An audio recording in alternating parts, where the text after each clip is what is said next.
예, 반갑습니다.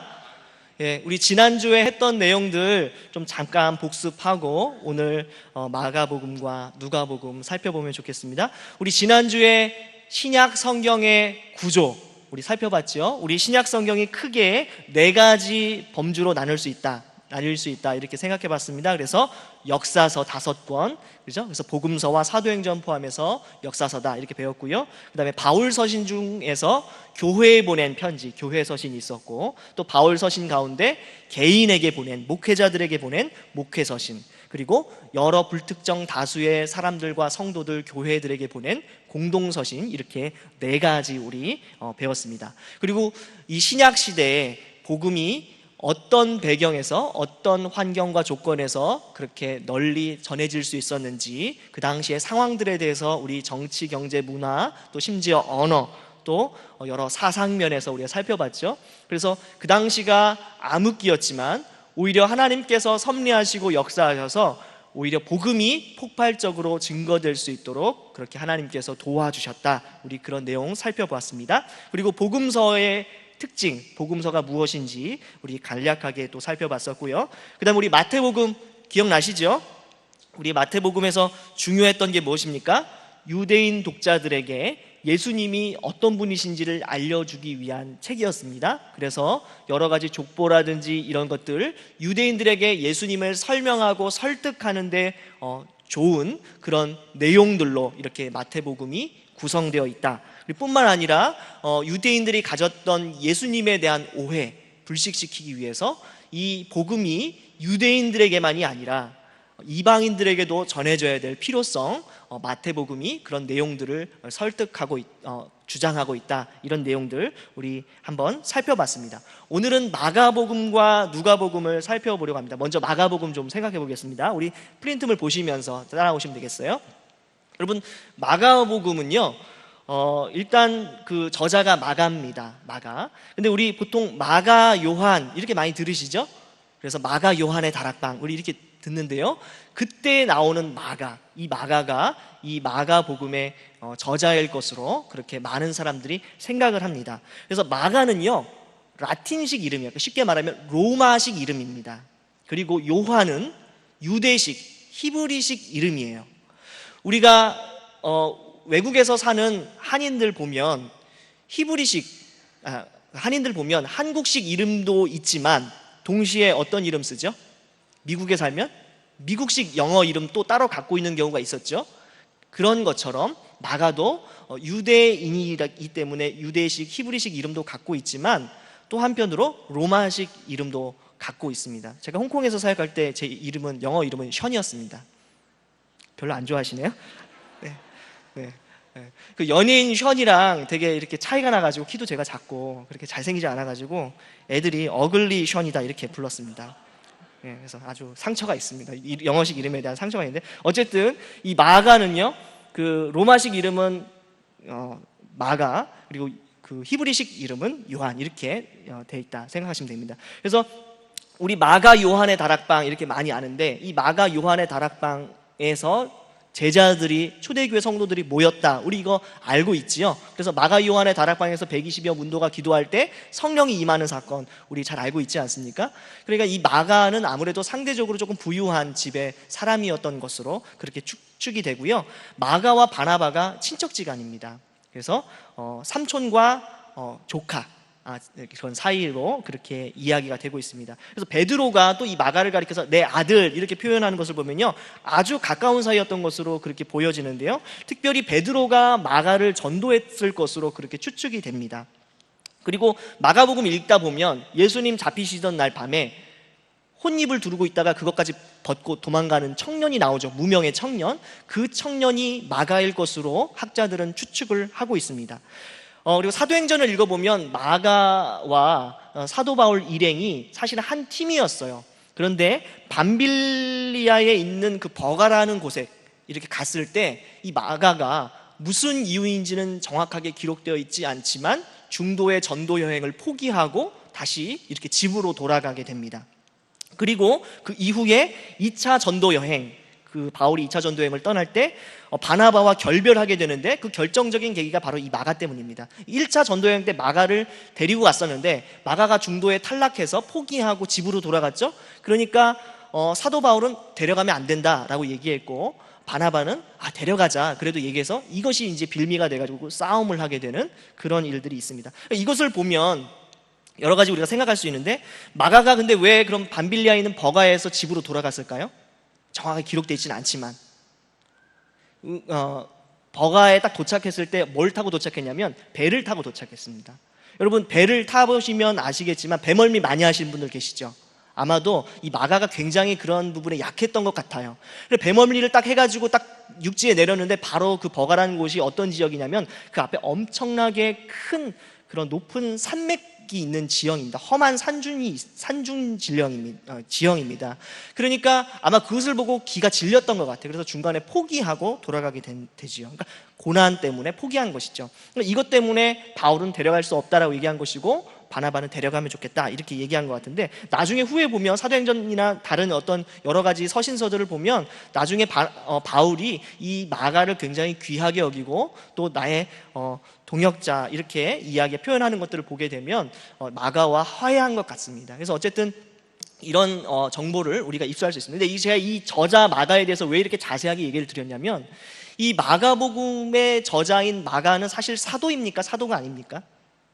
사도가 아니에요. 우리 지난주에 봤던 마태는 사도지요. 예수님의 12제자 가운데 한 사람이었습니다. 그런데 마가는 그렇지 않죠. 근데 마가는 누구의 영향을 많이 받은 사람이라고 할 수 있겠습니까? 그러니까 첫 번째로 베드로, 그렇죠? 아까 말했죠. 베드로의 전도를 받았을 가능성이 매우 높다. 그리고 유대인이다 이렇게 얘기 드렸잖아요. 그러니까 또 바나바와도 영향을 받았고 또 특별히 사도 바울과도 영향을 받았습니다. 이것이 왜 중요합니까? 마가가 비록 사도는 아니지만 사도와 아주 친밀했고 사도가 전해준 복음을 잘 들었을 가능성이 높은 사람입니다. 그리고 사도와 함께 이렇게 오랫동안 친분을 맺었으니까 당연히 예수님을 직접 목격하고 만났던 많은 사람들의 증언을 이렇게 수집하고 들을 수 있었겠죠. 그러니까 이런 사람이기 때문에 이 마가복음을 잘 기록할 수 있었던 것이고 이 마가복음이 이 정경에 이런 사도적 권위를 가진 성경에 이렇게 들어올 수 있었다. 우리 이렇게 이해할 수 있습니다. 그러니까 저자가 사도는 아니지만 사도적 권위를 가지고 있다. 우리가 이렇게 이해할 수 있다는 거예요. 그래서 이것이 우리 마가를 이렇게 많이 살펴본 이유입니다. 연대는요 주 약 29년부터 33년까지 다루고 있습니다. 이 마가복음을 읽어보면 예수님의 공생애만 다루고 있어요. 예수님이 그 전에 무엇을 하셨는지 이런 것들을 어렸을 때 내용 이런 거 별로 다루지 않습니다. 딱 예수님 막 사역 시작하자마자 이제 돌아가시고 승천하신 일까지 이렇게 아주 간략하게 예수님의 공생에만 집중해서 기록하고 있고요. 기록 연대는 주 55년부터 68년경. 사복음서 가운데 마가복음이 제일 먼저 이렇게 빨리 기록되었을 것으로 추정이 됩니다. 이 마가복음의 특징을 좀 살펴보겠습니다. 마가복음은요 우선요 이방인 독자들을 대상으로 해서 쓴 책입니다. 우리 지난주에 살펴봤던 마태복음은 이방인이 아니라 누구를 대상으로 해서 쓴 책이죠? 유대인을 대상으로 쓴 거예요.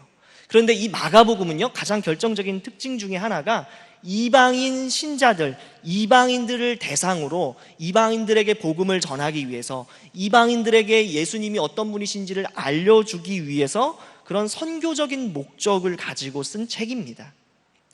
자, 이 때문에 나타나는 많은 특징들이 있어요. 이 때문에 나타나는 많은 특징들 먼저 좀 살펴보면 우리 마태복음의 시작이 뭘로 시작했었죠? 족보로 시작했습니다. 그렇죠? 유대인들에게 예수님의 메시아 되심을 설명하는 가장 좋은 도구 중에 하나가 족보이다. 우리 그렇게 얘기했죠. 그런데 족보가 나오지 않아요. 이 마가복음에는.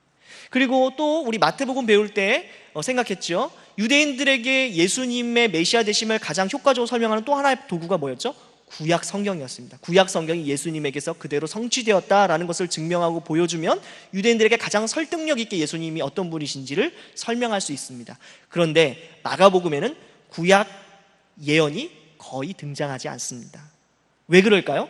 이방인들에게 이런 얘기하면 알아듣습니까? 알아듣지 못합니까? 못 알아들어요. 그렇죠? 만약에 족보를 쭉 기록해 놓으면 뭐야 이거?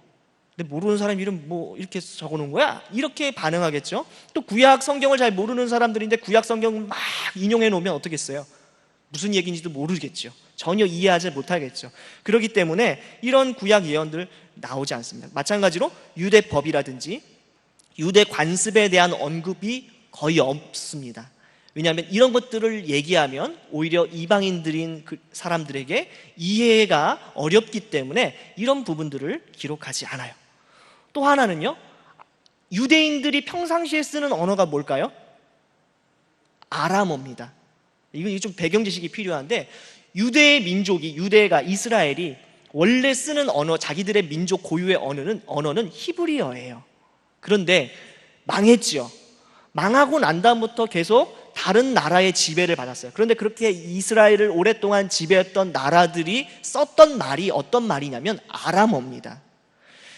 저희 예전에 할머니가요, 한국말도 하셨어요. 저희 돌아가신 할머니. 그런 제 할머니입니다. 여러분 할머니 말고. 그런데 저희 할머니가 일본어를 아주 굉장히 잘하셨어요. 그리고 집에 가보면요, 일본어로 되어 있는 세계 문학 전집이 있었습니다. 왜 그럴까요?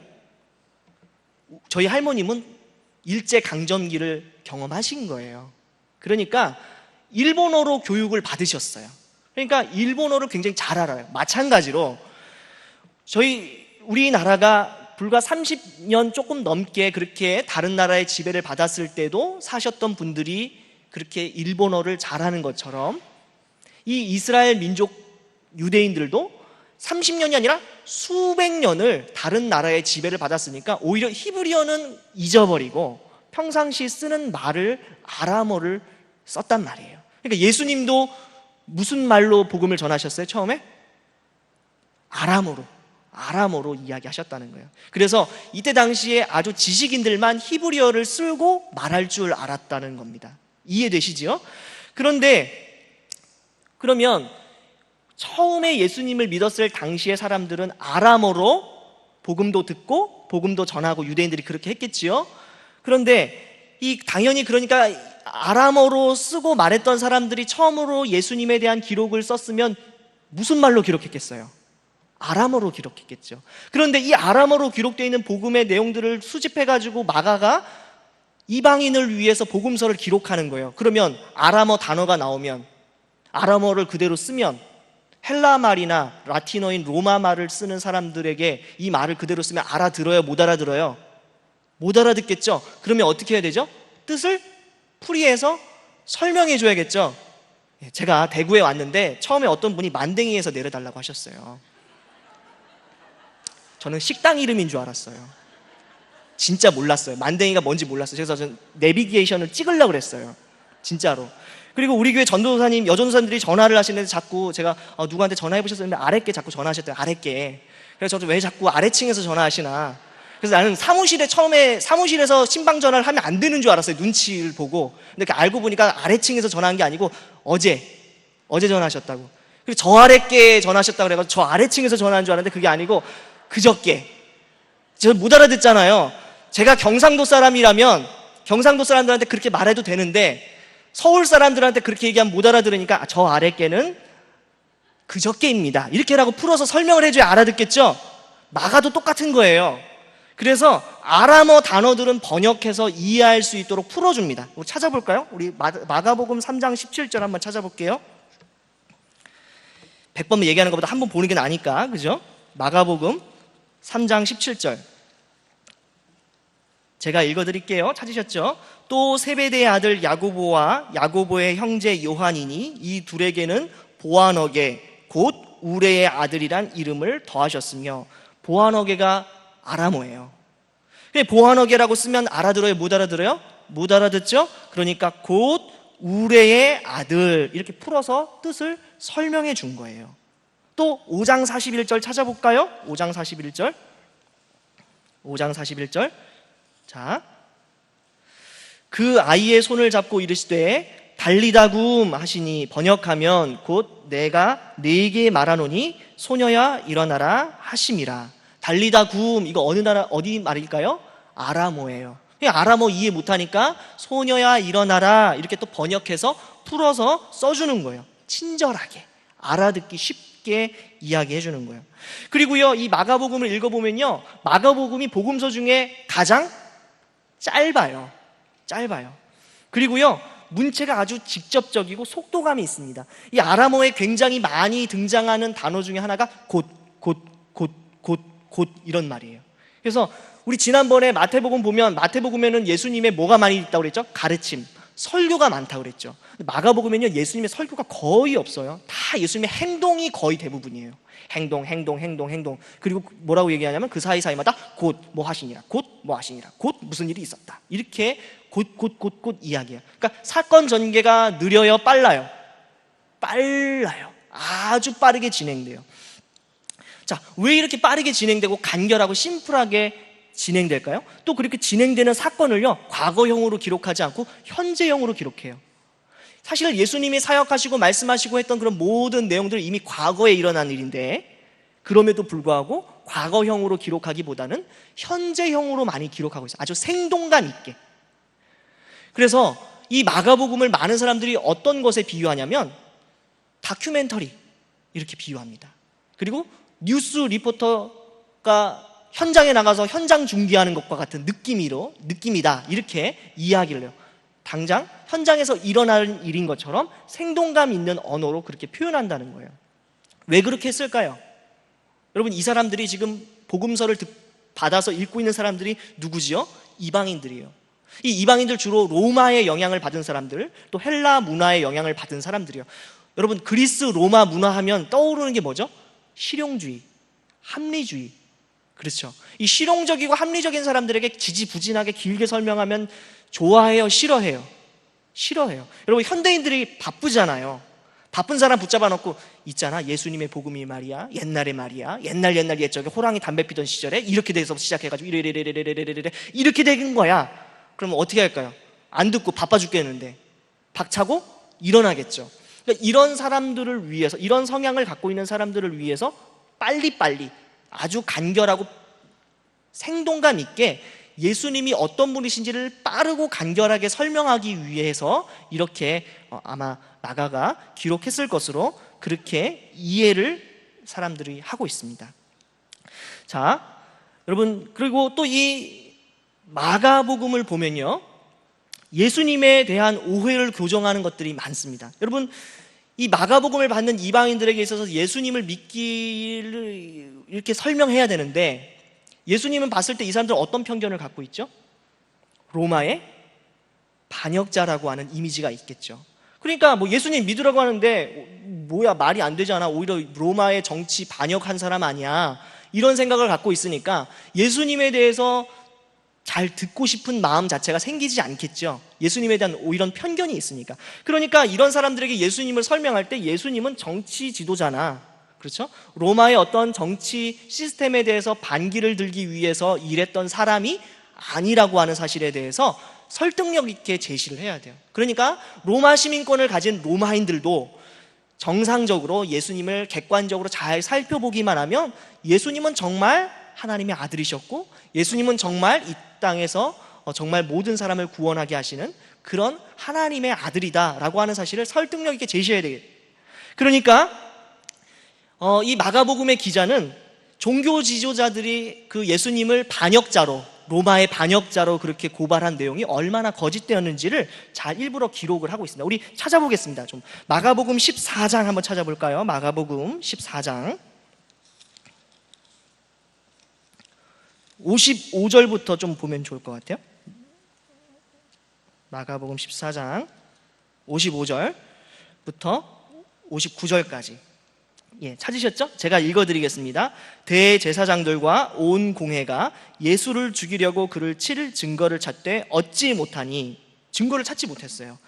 56절, 이는 예수를 쳐서 거짓 증언하는 자가 많으나 그 증언이 서로 일치하지 못함이라. 어떤 사람들이 일어나 예수를 쳐서 거짓 증언하여 이르되, 우리가 그의 말을 들으니 손으로 지은 이 성전을 내가 헐고 손으로 짓지 아니한 다른 성전을 사흘 동안에 지으리라 하더라 하되, 그 증언도 서로 일치하지 않더라. 그러니까 예수님에 대해서 고발을 했는데 예수님에 대한 고발의 내용 자체가 사실은 뭐예요?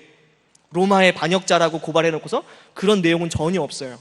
그리고 오히려 그 고발의 내용이 뭐예요? 성전을 짓겠다, 요런 내용으로 종교적인 이유로 지금 사실은 지금 예수님을 고소하고 있는 거예요. 근데 그 증언도 서로 일치하지 않아요. 그러니까 예수님이 정치 지도자나 반역자나 이런 게 아니라는 사실을 이런 식으로 지금 설득력 있게 제시하고 있습니다. 또 여러분 잘 아시겠지만 마가복음의 거의 마지막 말미에 백부장이 예수님의 죽으심을 딱 보고 나서 로마의 백부장이 뭐라고 고백하죠? 15장 39절에 찾아볼까요? 바로 옆이니까 15장 39절. 자, 예수를 향하여 섰던 백부장이 그렇게 숨지심을 보고 이르되 이 사람은 진실로 하나님의 아들이었도다. 그러니까 로마의 공무원인 이 백부장이 보기에도 객관적으로 보니까 예수님은 정말로 하나님의 아들이다, 이렇게 이야기하고 있는 거예요. 그러니까 이런 증언들은 이방인이었던 사람들에게 예수님이 정말로 들을 만한 사람이구나, 예수님이란 분이 그냥 일반적인 그런 우리가 생각했던 편견과 오해를 가지고 있었던 그런 분이 아니구나, 이렇게 상대적으로 설득력 있게 이야기할 수 있는 겁니다. 그런데 이 마가복음이요, 구조가 아주 특별하게 되어 있습니다. 여러분, 마가복음이요, 특별히 8장을 기점으로 해서 앞과 뒤를 나눌 수가 있어요. 우리 한번 좀 찾아볼 텐데요, 중요 전환점이 되는 말씀이 마가복음 8장 27절이에요. 8장 27절부터 30절인데요 이 말씀 너무나 유명한 구절이니까 한번 찾아보겠습니다. 27절부터 30절까지. 자, 제가 한번 읽어드릴게요. 예수와 제자들이 빌립보 가이사랴 여러 마을로 나가실새 길에서 제자들에게 물어 이르시되 사람들이 나를 누구라고 하느냐? 제자들이 여짜와 이르되 세례 요한이라 하고 더러는 엘리야, 더러는 선지자 중에 하나라 하나이다. 또 물으시되 너희는 나를 누구라 하느냐? 베드로가 대답하여 이르시되 주는 그리스도 신이이다 하매. 이 내용 여러분 너무나 유명하기 때문에 잘 아시죠? 예수님께서 제자들에게 자기가 누군지를 물으시고 또 베드로가 신앙 고백하는 이 내용을 기점으로 해서 내용이 나뉩니다. 그래서 이 전환점이 되는 이 내용 앞부분은요, 예수님의 활동 지역이 주로 갈릴리 지역이에요.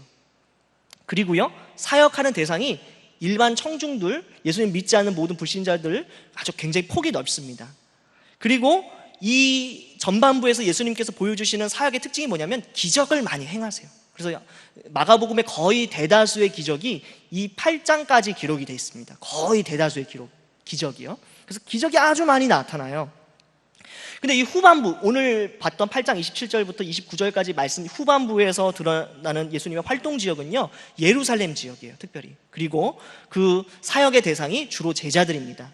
예수님이 12제자들의 집중적으로 예수님이 가르치시고 또 교훈하시고 또 그렇게 말씀하시는 내용도, 훈련시키시는 내용들을 볼 수가 있어요. 그럼 무슨 내용을 가르치시냐? 예수님의 죽으심을 가르치세요. 계속해서 반복적으로 내가 죽을 것이다, 죽을 것이다, 죽을 것이다 라고 하는 내용들을 가르치고 제자들은 그것을 이해하지 못하고 엉뚱한 짓 하는 내용들이 나옵니다. 그리고 예수님이 그렇게 죽으실 것을 가르치면서 어떤 내용들을 가르치실까요? 예수님의 제자는 어떠한 삶을 살아야 한다라는 것을 가르쳐 주시는 제자도에 관한 내용들이 나타납니다. 자, 그러니까 전반부에서는 예수님의 어떤 면이 강조되는 거예요? 능력이 많으신 예수님, 기적을 베푸시는 예수님, 하나님의 권능을 갖고 계신 예수님, 이런 부분이 강조되는 것이라면 후반부는 뭐가 강조되고 있는 거예요?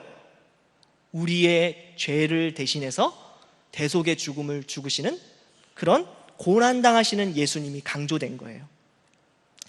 자, 그런데 이게 굉장히 중요합니다. 여러분, 이 마가복음 전체에 걸쳐서 질문들이 굉장히 많이 나와요. 질문들이. 그 질문이 뭐냐면 예수님은 누구시지?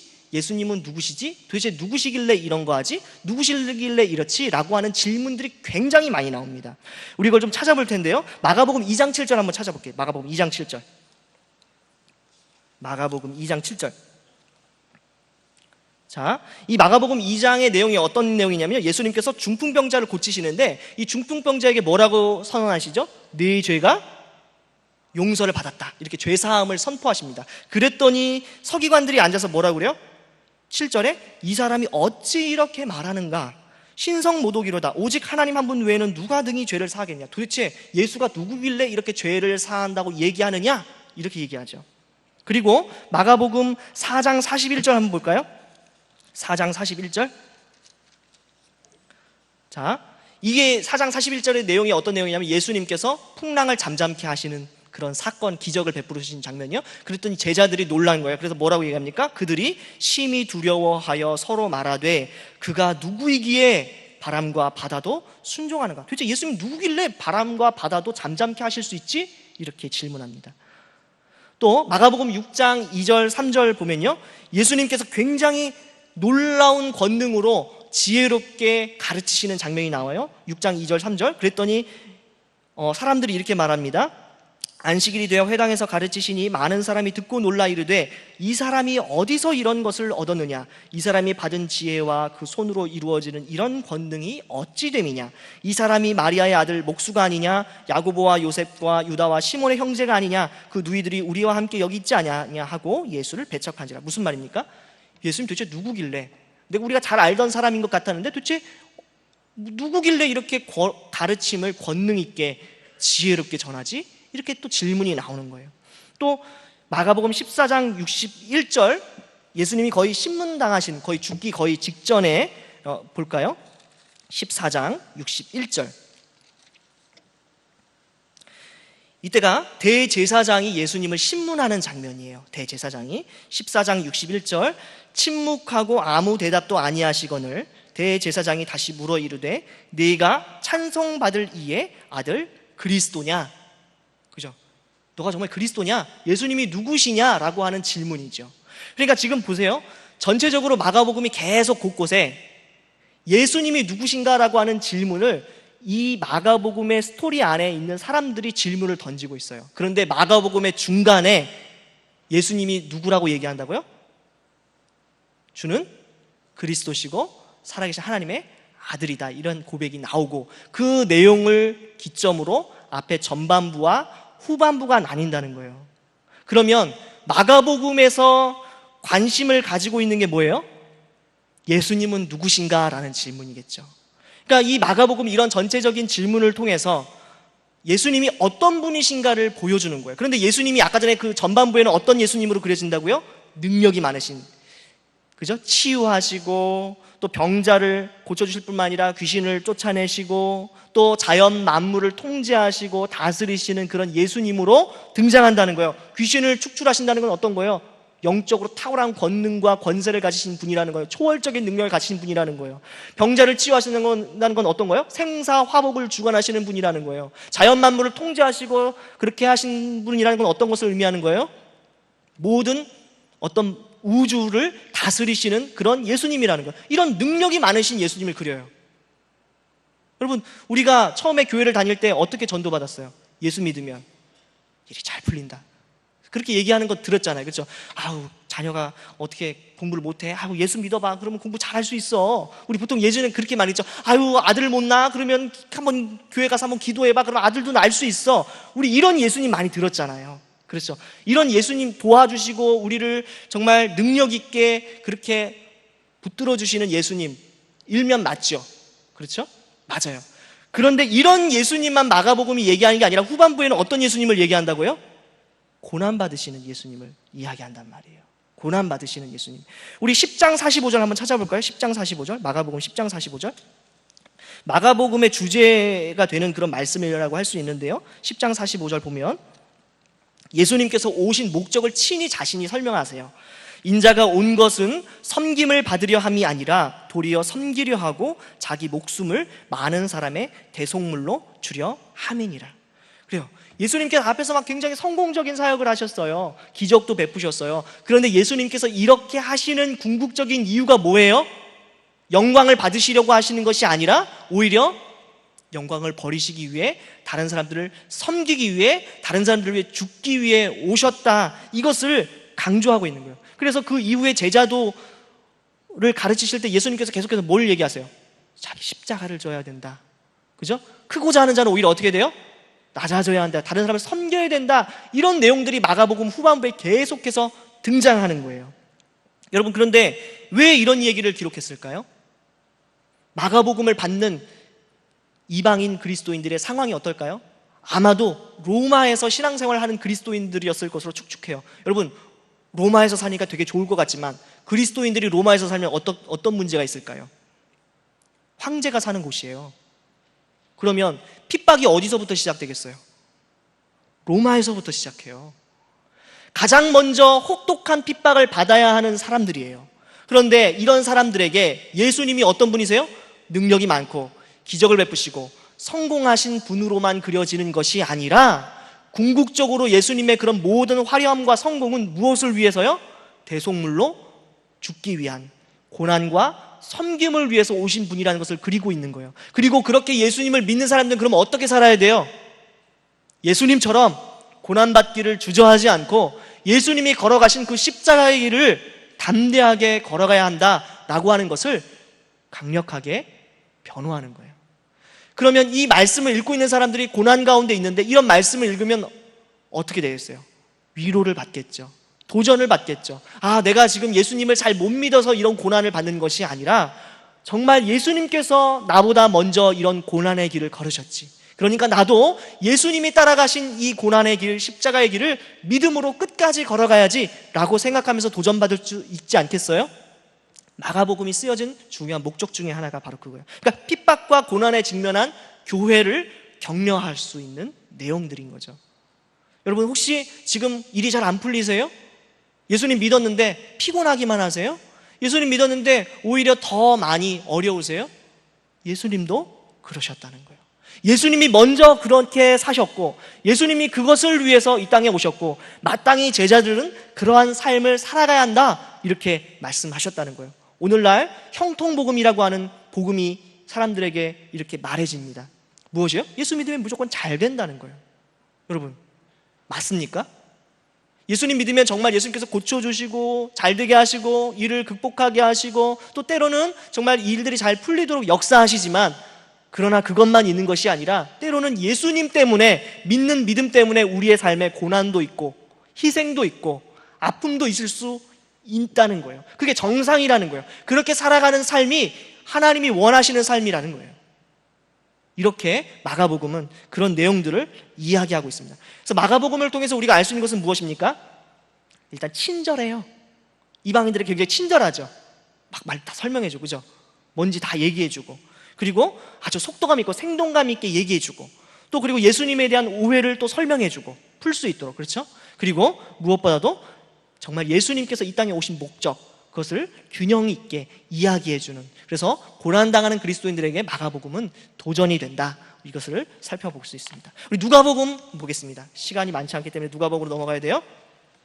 자, 누가는 아마 의사였을 것으로 그렇게 추측이 되는데요. 먼저 마가복음과 누가복음을 읽어보면 딱 대비되는 게 있습니다. 먼저 마가복음 어떻다고요? 아까 전에 사복음 속에서 가장 짧아요. 빨리빨리 진행돼요. 그런데 누가복음 읽어보면 어때요? 사복음서 중에 가장 길어요. 그리고 실제로 누가복음은 어떤 책과 사실은 한 권의 책이죠? 사도행전과 한 권의 책입니다. 자, 우리 찾아볼까요? 누가복음 1장 한번 보겠습니다. 누가복음 1장. 누가복음 1장. 자, 1절부터 4절까지 한번 읽어보겠습니다. 제가 읽어드릴게요. 우리 중에 이루어진 사실에 대하여 처음부터 목격자와 말씀에 일꾼된 자들이 전하여준 그대로 내력을 저술하려고 붓을 든 사람이 많은지라. 그 모든 일을 근원부터 자세히 미루어 살핀 나도 데오빌로 각하에게 차례대로 써보내는 것이 좋은 줄 알았노니 이는 각하가 알고 있는 바를 더 확실하게 하려 함이로라. 그렇죠? 그런데 이 서문이요, 사도행전을 보세요. 사도행전 우리 1장 한번 볼까요? 사도행전 1장에 보면 아주 비슷한 내용들이 나옵니다. 제가 읽어볼게요. 데오빌로여, 내가 먼저 쓴 글에는 무릇 예수께서 행하시며 가르치시기를 시작하신부터 그가 택하신 사도들에게 성령으로 명하시고 승천하신 날까지의 일을 기록하였노라. 그죠? 그래서 먼저 쓴 책이 뭘까요? 먼저 쓴 글이 뭘까요? 누가복음이에요. 사도행전도 누가복음도 누구에게 이 책을 헌정하고 있죠? 데오빌로 각하라고 하는 사람에게 이 책을 헌정하고 있어요. 그러니까 동일한 저자가 이 누가복음과 사도행전을 기록한 것으로 우리는 이해할 수 있습니다. 그러니까 누가복음이 1부라면 2부가 뭐예요? 사도행전이에요. 그러니까 사실은 이 누가복음을 제대로 이해하려면 사도행전과 같이 읽어야 돼요. 그런데 누가복음은 주로 어떤 내용입니까? 예수님의 나시기 전부터 예수님이 승천하신 이후의 일까지를 기록하고 있어요, 주로. 그리고 사도행전은 그 예수님이 승천하신 이후에 직후부터, 그죠? 교회가 온 민족에게 복음을 전파하는 내용들을 기록하고 있어요. 그러니까 이 지금 누가는 예수님 시대를 어떻게 이해하고 있는 거예요? 복음이 처음으로 이스라엘에게 전해진 그 시대부터 교회가 어떻게 생기고 출발하고 복음이 전해졌는지를 아우르는 전체적인 역사적인 조망을 가지고 누가복음을 기록한 거예요. 마태복음이나 아까 전에 마가복음은 시대적인 그런 기록의 내용이 비교적 짧죠. 특별히 마가복음은 예수님 앞에 내용은 전혀 없고 예수님 공생의 사역 딱 시작부터 기록하죠. 그렇죠? 근데 누가복음은 그렇지 않고 예수님이 나시기 전에부터 승천하신 이후부터 또 교회가 세워지고 그렇게 교회가 하나님의 말씀을 들고 복음을 전하는 그런 모든 일들을 포괄적으로 기록한 거예요. 그러니까 아주 넓은 역사적인 시각을 가지고 그렇게 기록을 하고 있다. 그래서 굉장히 역사적이에요. 그리고 누가복음은요, 읽어보면 이 문체가 아주 수려합니다. 아주 헬라어를 잘 쓰는 사람이라는 것을 알 수가 있어요. 어쨌든 우리 이 누가복음은 그러면 어떤 것을 드러내는 그런 성경이냐? 먼저 헬라인들에게 복음을 전해주기 위해서 그렇게 기록했어요. 그리고 예수님이 어떤 분이신지를 알려주기 위한 책이에요. 그런데 아까 전에 데오빌로 가카에게 얘기할 때 뭐라고 얘기했습니까? 데오빌로 가카가 이미 예수님을 알고 있는 사람 같아요? 모르고 있는 사람 같아요? 우리 누가복음 1장을 보면, 누가복음 1장의 서문을 살펴보면 데오빌로 가카라고 하는 사람이 예수님을 그래도 들어서 알고 있는 사람 같아요? 모르고 있는 사람 같아요? 알고 있는 사람 같죠? 왜 그래요? 4절 보니까 이는 가카가 알고 있는 바를 더 확실하게 하려 함이로라. 그러니까 이 데오빌로라고 하는 사람이 예수님에 대해서 이미 들었고 이미 어느 정도 신앙생활을 한 사람 같아요. 그럼에도 불구하고 더 확실하게 예수님을 알려주기 위해서 썼다는 거예요. 자, 여러분, 이것을 통해서 우리는 어떤 것을 배울 수 있어요? 여러분, 이미 우리가 신앙생활을 했고 교회를 다니는데 예수님을 더 잘 알 수 있어요? 더 점점 예수님에 대한 아는 지식이 늘어날 수 있어요? 늘어날 수 있어요. 지금도 확신하고 믿지만 시간이 지나서 성숙하면 어떻게 돼요? 더 확신하고 더 예수님을 분명하게 믿게 되는 일이 있을 수가 있어요. 그리고 그것이 필요해요. 누가복음이 쓰여진 이유가 바로 거기에 있어요. 누가복음은요, 이미 예수님을 믿는 사람들에게 쓴 거예요. 그럼에도 불구하고 그것이 필요한 거예요. 물론 이것을 예수님 믿는 사람만 읽어라 그렇게 쓴 건 아니겠죠. 그럼에도 불구하고 예수님 믿는 우리가 예수님을 계속해서 더 알아가고 더 배워가고 신앙이 성숙하면 성숙할수록 더 확실한 믿음을 갖게 되는 일이 필요하다는 거예요. 그렇죠? 그래서 이 누가복음의 서문을 보면 그런 것을 알 수 있어요. 그리고 이 누가복음에는요, 유대 관습이나 유대의 지형이 나올 때 설명이 들어가요. 왜요? 이 헬라인들은 모르니까 그것을 설명해주는 내용이 있어요. 또 셈족 용어들이 생략이 돼요. 예를 들면 랍비 이런 거 안 나와요. 그리고 호산나, 마태복음에 호산나 이런 거 나오잖아요. 그죠? 그런 내용 안 나와요. 왜요? 이런 거 못 알아들으니까, 이런 말 모르니까 오직 이렇게 알아들을 수 있는 말로만 이야기를 해요. 또 누가복음을 보면요, 족보를 보면 그 마태복음에 나타난 족보와 아주 다릅니다. 우리 누가복음의 족보를 한번 볼까요? 자, 누가복음의 족보. 누가복음의 족보가 3장 23절부터 시작해요. 3장 23절부터. 3장 23절부터 시작하는데 족보의 맨 마지막을 보면 38절을 보세요. 그 위는 에노스요, 그 위는 셋이요, 그 위는 아담이요, 그 위는 하나님이시니라. 이렇게 얘기합니다. 여러분, 우리 마태복음에서 족보에서 강조점이 어디에 있었다고 그랬죠? 다윗, 그죠? 그리고 아브라함 강조했습니다. 그래서 아브라함부터 그 아브라함의 자손 누구 이렇게 위에서부터 아래로 내려오죠. 반대로 지금 누가복음의 족보는 어떻게 시작합니까? 예수님부터 시작해요. 그죠? 예수님부터 시작해서 누구로 올라가요? 아담으로 거슬러 올라가요. 마태복음은요, 유대식 족보예요. 그런데 누가복음은 로마식 족보예요. 로마 사람들의 족보는요, 이렇게 위로 올라가는 족보예요. 무슨 말인지 이해되세요? 자, 유대식 족보는 할아버지부터 기술한단 말이에요. 할아버지부터. 나이 많은 사람들부터, 조상들부터 기록해요. 그래서 마지막에 누가 나와요? 현재 내가 나와요. 그런데 로마식 족보는 나로부터 시작해서 내 아버지는 누구고, 내 아버지는 누구, 내 아버지는 누구고 이렇게 기록이 된단 말이에요. 상향식으로. 그렇게 로마식 족보로 기록해 놓고 있어요. 그리고 이 로마식 족보의 마지막에 아까 누구라고요? 아담으로 끝나요. 왜 그렇게 할까요? 누가복음은요, 예수님이 단지 이스라엘 민족, 유대 민족만을 위해서 오신 게 아니라 온 천하 만민의 구주로 오셨다라고 하는 것을 강조하는 성경이에요. 그러니까 누구를 강조하는 거예요? 아브라함이 아니라 아담을 강조하는 거예요. 모든 인류의 조상인 아담을 강조하는 거예요.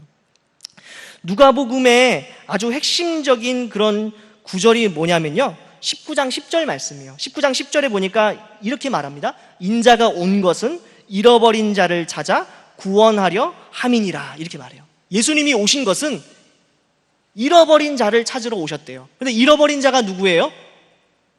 모든 사람이죠. 근데 그 모든 사람에 누가 포함되는 거예요? 이방인이 포함되는 거예요. 또 누가 포함될까요? 사회적 약자들, 소외된 계층의 모든 사람들이 다 예수님이 찾으러 오신 사람들이라는 거예요. 그러니까 누가복음은요, 상대적으로 이런 사회적인 약자들, 소외된 사람들에 대한 기록이 굉장히 많아요. 이걸 지금 다 찾아볼 수가 없어요. 시간이 없으니까. 대표적으로 이 당시에 소외됐던 사람들 누가 있을까요? 여자들이에요. 여자들. 여러분, 그래서 이 누가복음을 보면 예수님이 태어나실 것에 대해서 들은 사람이 남자만 들은 게 아니라 여자들이 들어요. 사가랴도 듣지만 사가랴의 아내가 또 누가 또 들어요? 엘리사벳이 들어요. 요셉도 듣지만 누가 들어요? 마리아가 들어요. 그리고 성전에 가니까 시므온도 듣지만 또 누가 들어요? 안나도 들어요. 이렇게 여자들이 굉장히 많이 나와요. 그리고 다른 복음서에 등장하지 않는 많은 여자들의 이름이 등장합니다. 또 누가복음 8장을 보세요. 누가복음 8장. 누가복음 8장을 보면 8장 1절부터 3절까지 많은 여자들이 예수님의 활동을 돕는 사람들이 나오죠. 근데 그게 다 누구예요? 쉽게 말해서 예수님의 사역을 재정적으로 후원했던 사람들, 큰손들, 남자들이에요? 여자들이에요. 그리고 누가복음에 보면 예수님이 잡히시고 막 이렇게 할 때 예수님을 적극적으로 끝까지 배신 안 하고 쫓아다니면서 의리 있게 그렇게 도와줬던 사람들 누구예요? 여자들이에요. 이게 누가복음에 강조돼서 나와요. 그리고 여러분, 누가복음에만 나오는 여러 가지 비유들이 있죠. 선한 사마리아인, 그죠? 선한 사마리아인 비유. 그리고 이렇게 똑같이 악성 피부병에 걸렸는데 나중에 예수님께 고침을 받고 나중에 돌아와서 예수님께 감사하다고 고백한 사람 누구예요? 사마리아인이에요. 사마리아인 강조돼요. 그렇죠? 그리고 이방인들이 굉장히 많이 강조됩니다. 그래서 특별히 예수님이 어렸을 때 시므온이 예언하죠. 예수님을 가리켜서 뭐라고 합니까? 이방인의 빛이다. 이방인을 비춰주는 이방인들의 빛이다. 이렇게 아예 대놓고 얘기합니다. 그렇죠? 그래서 이런 이방인들을 아주 강조하는 모습들을 볼 수가 있습니다. 또 가난한 사람들이 많이 나와요. 누가복음에. 특별히 예수님의 나심을 처음으로 알고 이렇게 그 예수님의 나심을 보러 온 사람들 누구죠? 목자들이에요. 목자들이 당시에는 아주 하급 계층이에요. 하급 계층, 제일 못 사는 사람들이에요. 이런 사람들에게 예수님의 복음이 가장 먼저 전해졌고, 또 끈질긴 과부의 비유, 그죠? 그리고 과부가 얼마를 넣었죠? 두렙돈 딱 넣으니까 예수님께서 가장 많이 넣었다. 이런 것들의 내용들이 다 누가복음에 기록되어 있습니다. 그리고 특별히 죄인들도 많이 기록하죠. 그래서 뭐가 기록되어 있습니까? 탕자 비유, 그죠? 세리와 함께 하시는 비유, 이런 거, 삭개오 비유, 삭개오 사건, 이런 거 다 누가복음에만 기록되어 있는 내용들. 이런 것들 보면 어떤 거예요? 누가복음은 다른 사람들이 거들떠보지 않는 그런 약한 사람들, 소외된 사람들도 예수님께서 찾으러 오신 잃어버린 자들이라는 것을 강조하는 거예요. 그러니까 누가복음이 말하고자 하는 게 뭐예요? 예수님은 어떤 누구만의 예수님이 아니라 모든 사람을 구원하시기 위해 오신 분이다. 이것을 누가복음은 계속해서 강조하고 있어요. 그러니까 반대로 소외된 사람들이 아니라 높은 지위에 있는 사람들, 부자들, 이런 사람들 긍정적으로 그리겠어요? 부정적으로 그리겠어요? 부정적으로 그리면서 경고하는 메시지가 많아요. 예를 들어 볼까요? 부자 청년이, 부자 관원이 어떻게 해요? 예수님 끝까지 못 따르고 도망가는 장면, 이런 것들이 누가복음에 많이 기록되어 있다는 거예요. 그리고 어리석은 부자 비유 아시죠? 거지 나사로 아시죠? 그런 것들이 누가복음에만 이렇게 기록이 돼 있단 말이에요. 그래서 이런 것들을 통해서 오히려 오만한 부자들을 경고하시고, 그러나 예수님을 믿는 믿음을 가진 그런 겸손한 이들이 오히려 복을 누리게 되는 그런 은혜가 있다라고 하는 것을 누가복음에서 강조해서 설명합니다.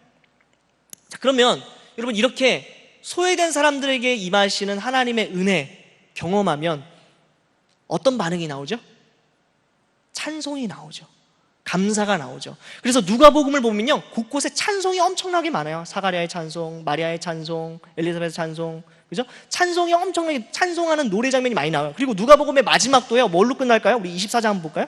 누가복음 24장. 누가복음 24장 어떻게 끝나지 한번 볼까요? 자, 24장 제가 52절 볼게요. 52절, 53절. 그들이 그에게 경배하고 큰 기쁨으로 예루살렘에 돌아가 늘 성전에서 하나님을 찬송하니라. 아까도 말씀드렸죠? 누가복음 곳곳에 찬송시, 찬송의 노래가 많이 기록되어 있는데 마지막도 찬송으로 기록되어 있어요. 하나님의 구원을 경험한 사람들이 하게 되는 자연스러운 반응이 뭐예요? 기쁨과 감사의 고백이라는 거예요. 무슨 말인지 이해되시죠? 누가복음이 그런 것을 기록하고 있어요. 그런데 이렇게 예수님의 은혜를 경험한 사람들, 그러면 어떻게 살아야 된다 누가복음 강조하고 있을까요? 아까 말했던 재물, 내 높은 지위, 이런 거 의지하면서 살아야 될까요? 아니죠. 오히려 어떤 걸 의지해야 돼요? 성령을 의지하면서 살아야 된다라고 누가복음 계속해서 강조해요. 그래서 누가복음은요, 계속해서 성령님의 임재, 성령님의 역사가 강조되어서 기록이 됩니다. 그리고 그것이 어디까지 기록이 돼요? 사도행전에서도 나타나요. 오직 너희가 성령이 임하시면 그 약속이 어떻게 돼요? 이루어지고 그 성령의 권능으로 말미암아 계속해서 온 유대와 사마리아와, 그렇죠? 땅끝까지 계속해서 복음을 전하는 역사가 기록되어 있죠. 성령의 역사예요. 성령이 계속해서 강조가 되고, 그리고 그렇게 성령의 역사심이 드러나는 장면마다, 그런 중요한 순간마다 무엇을 하는 장면이 나타날까요? 기도가 강조가 돼요. 기도. 그래서 누가복음에는요, 다른 어떤 복음서보다 예수님께서 기도하시는 장면이 아주 많이 기록되어 있고, 특별히 예수님께서 기도하시고 난 다음에 반드시 뭔가 어떤 사건이 일어나요. 사도행전도 마찬가지입니다. 사도행전에서 성령 받을 때 뭐 하고 있었어요? 제자들이 기도하고 있었죠. 마찬가지로 바울과 실라가 감옥에 갇혔을 때 뭐 하고 있었죠? 찬송하고 기도하고 있었죠. 그럴 때 역사가 일어나죠. 이런 식으로 누가복음과 사도행전 곳곳에 예수님이, 또 성도들이 기도할 때 성령의 역사가 나타나는 것을 강조해서 기록하고 있어요. 그래서 우리가 이 누가복음을 통해서 우리가 어떤 걸 배울 수 있습니까? 예수님께서 정말 약자들, 가난한 자들, 소외된 자들을 위해서 오셨고 모든 사람을 위한 구주로 오셨구나. 그리고 나 또한 그런 은혜를 경험한 사람들이구나. 이렇게 이해할 수 있어요. 여러분, 그러니까 우리 교회가, 공동체가 어떤 것을 해야 됩니까? 어떤 사람도 교회 안에 쉽게 들어올 수 있도록 배려하는 것이 필요해요. 예수님이 그렇게 하셨어요. 예수님께서. 누가복음이 그것을 강조해요. 그렇죠? 그래서 때때로 어떤 교회 가면 다 그 교회 분들이 다 스카이 출신이야. 그 교회 들어가려면 스카이를 나와야 될 것 같아. 다시 수능 쳐야 될 것 같아. 정상이에요? 비정상이에요? 비정상이에요. 다 이렇게 다 직분을 받았는데 다 좀 사시는 분들만 직분을 받아서 정상이에요? 비정상이에요? 비정상. 이런 것들 우리가 정말 조심할 필요가 있어요. 반대로 교회 안에 또 이렇게 좀 약간 사회적으로 좀 어려우신 분들이 계실 때 스스로 어때요? 스스로 작은 느낌 받죠? 그래서 스스로 괜히 작은 느낌 드니까 어떻게 자격지심을 가지고 막 사람들을 대할 때 있죠? 그렇게 하지 않는 것이 필요해요. 이것이 믿음이에요. 믿음. 누가복음은 그런 것을 강조합니다. 그리고 오히려 어떤 것을 의지하라고요? 기도하면서 성령을 의지해서 살아가라. 이것을 강조하는 것이 누가복음입니다. 그래서 시간이 많지 않기 때문에 마가복음과 누가복음을 살펴봤는데 우리 이것을 통해서 좀 기도를 좀 했으면 좋겠어요. 우리 먼저 마가복음을 통해서 우리가 어떤 것을 좀 기도할 수 있을까요? 마가복음이 이방인 그리스도인들에게 복음을 전파하기 위해서 아주 친절하게 설명했다. 그죠? 유대인 독자들이 아닌 이방인 독자들을 위해서 눈높이를 맞추었어요.